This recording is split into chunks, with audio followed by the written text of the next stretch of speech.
Welcome. I am in the middle of a hair mask because I needed a little extra self-care today. I was out walking and I saw this woman and her child, and I walked past them twice. The first time I walked past them, the woman was standing there and the little girl was behind her, clearly in distress, clearly upset, crying, and the woman had her back to her and was clearly ignoring her. And the girl was obviously frustrated and upset that she wasn't getting her mother's attention, and it hurt. And I thought about saying something and I didn't. And then I went into the store that I was going to and I doubled back, and as I doubled back, they came out of a different store. And as I'm walking past them again, I hear her mother tell her that she doesn't want to hear her noises, and that she needs to get control of her emotions. I came this close to whipping my head around and being like, she's a child. She's a child. Why does she doesn't need to have control of anything right now. And it made me so sad. One, it made me really sad and disappointed that I didn't speak up and say something, and I'll get to that later. But two, it made me really sad because I know that this is a really popular way of parents speaking to their children. I know because I grew up a lot of the same way, being told to gain control of myself, and you know, basically crying was like not at all okay. No matter, like, crying was never okay. And it really, like I said, I had a moment that I wanted to say something, but I could hear all of the voices that I grew up listening to, and I was imagining the reaction I would get from turning around and say something.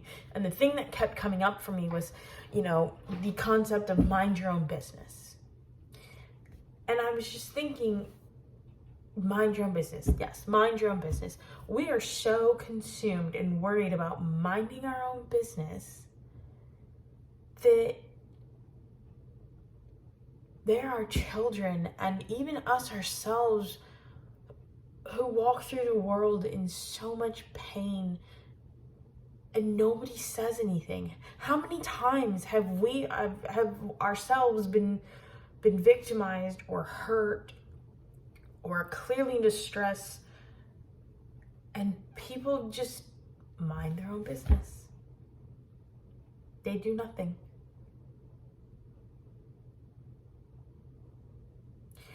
I recently launched my new workbook, and the purpose of it is to help you dig within, long story short, dig within and